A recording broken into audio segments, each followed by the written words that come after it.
Panginoon, sa iyong biyaya kami nananalig, gabayan mo ang aming pamilya sa bawat hakbang ng buhay. Bigyan mo kami ng lakas at liwanag upang patuloy kaming magalak sa iyong pag-ibig. Pagpalain mo ang aming tahanan ng kapayapaan at kasiyahan. Lahat ng miyembro ng pamilya, mula sa mga anak hanggang sa matatanda, ay iyong protektahan at ingatan. Naway lagi kaming magbuklod ng mahigpit sa iyong awa at grasya. Bigyan mo kami ng pananampalatayang walang hanggan, pag-asa na nagpapagaling, at pag-ibig na nag-uugnay sa amin. Tulungan mo kaming maging matatag sa gitna ng mga pagsubok at unos, at sa iyong pangako kami laging kumapit. Naway maging mabuti at totoo ang aming mga salita. Sa lahat ng aming iniisip, sinasabi at ginagawa, turuan mo kami ng pasensya at pag-aalaga.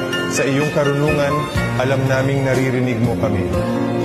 Salamat, Panginoon, para sa aming mahal na pamilya. Salamat sa iyong presensya na laging kasama namin. Gabayan mo kami, yakapin at pag-isahin upang sa iyong mga kamay ay matatagpuan namin ang aming kaluluwa. Amen.